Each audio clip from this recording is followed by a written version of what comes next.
Bonjour à tous, comment allez-vous? On va commencer aujourd'hui, ou plutôt on va continuer.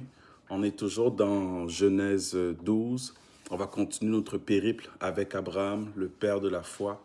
Et aujourd'hui, on va toucher un sujet très délicat. Et donc, préparez-vous, soyez bien attentifs et laissons, je vous en prie, le Seigneur nous instruire de nouveau. Ici, on touche Genèse 12, les versets 10 à 20, et on va se poser la question d'emblée en se demandant, est-ce que Abraham a choisi de protéger sa vie et tout en mettant sa femme en danger? Je vais juste m'installer un peu mieux ici avec la Bible devant moi, ça va être, je pense, plus facile de suivre un peu le texte. Parfait. Et euh, pour ceux qui sont familiers avec ce texte, je vais dire d'emblée pour commencer que euh, Abraham n'a pas menti. Et Abraham n'a certainement pas manqué de foi quand il a dit que Sarah était sa sœur à Pharaon. Au contraire, c'était un acte de sagesse et de discernement et un acte de foi de sa part. J'affirme ceci et j'explique maintenant pour quelle raison. Maintenant, ce qu'on doit se souvenir, c'est que Abraham est en Égypte. Et on se souvient que dans Exode 1, on a ce pattern de l'Égypte qui tue les hommes, les mâles, et qui laisse vivre les filles. Exode 1, vous pouvez le réviser, ça peut vous aider. Donc, à ce moment-là, on voit que Abraham, en arrivant en Égypte, discerne et comprend dans quelle atmosphère il est et sait que les Égyptiens, notamment Abraham ici, sont en mesure, sont capables de justement le tuer lui et laisser vivre sa femme. Et la question qu'on doit se poser, c'est pour quelle raison? Et ce que je vais d'abord commencer par expliquer est que fils, qui est aussi celui qui deviendra un homme, en hébreu se dit ben, et fille se dit bat. Vous pouvez le voir dans Exode 1, on tue les fils, on garde les filles, vous verrez, c'est ben et bat. Ben, c'est la racine du mot bana qui veut dire constructeur. Et bat nous en fait, c'est la contraction de banat qui veut dire construit. Et bat nous fait aussi penser à bête, maison. Souvenez-vous que dans Hébreu, on parle de Moïse faisant allusion à Jésus en expliquant qu'il est fils sur sa maison. Fils étant Christ, qui est le constructeur de cette maison, comme Moïse avait été fidèle dans toute la maison de Dieu, dans l'œuvre qu'il avait faite. Et la maison étant l'image de l'Église, qui est cette femme, qui est finalement fille, qui est batte. Donc, vous comprenez un peu le lien que je fais. Réécoutez ce que je dis et vous verrez que tout ce que je dis est bien inscrit dans les Écritures. Je n'ai juste pas le temps de développer pour tout expliquer, mais voici comment je présente tout d'abord l'homme et la femme, fils, fille, ben, constructeur, bat, maison, le fils construit et la maison est la construction.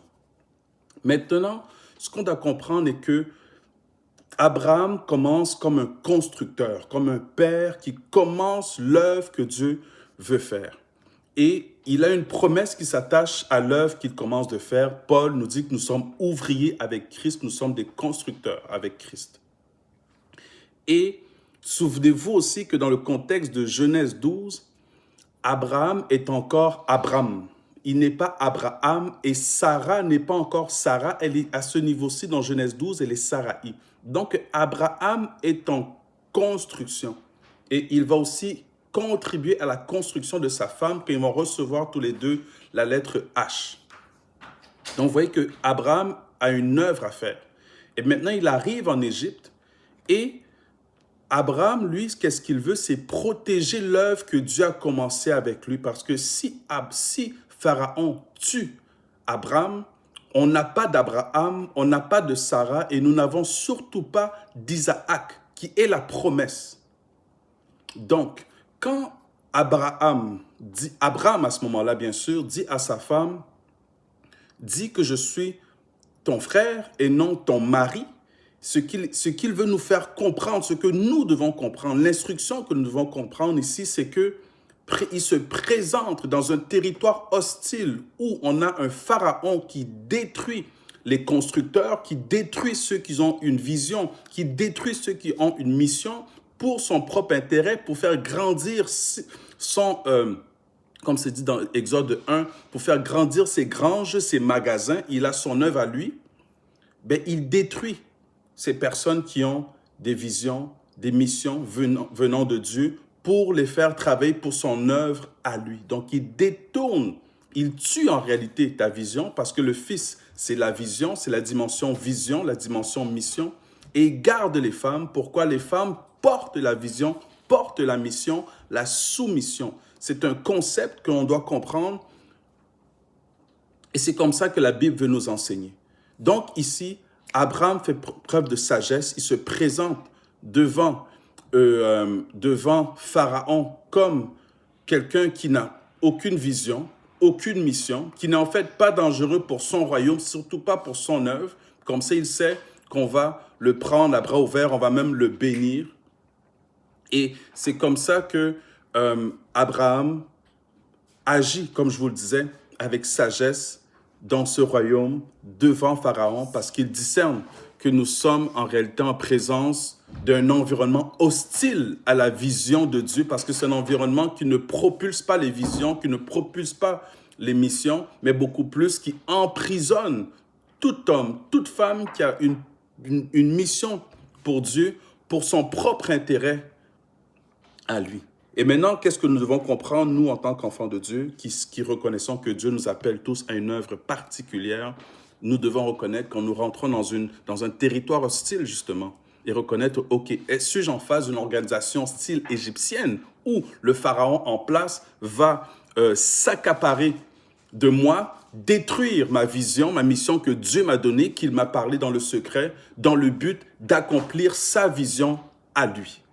Et c'est ça ici que Genèse 12 nous présente, et non pas un homme qui a peur, et surtout pas un homme qui manque de foi. Bien au contraire, c'est un homme qui a du discernement, qui comprend et connaît la volonté de Dieu, discerne l'environnement qui est autour de lui, et pour cette raison, agit avec sagesse, avec ruse certainement, pour que l'œuvre de Dieu, la promesse de Dieu, la naissance d'Isaac ne soit pas entravée.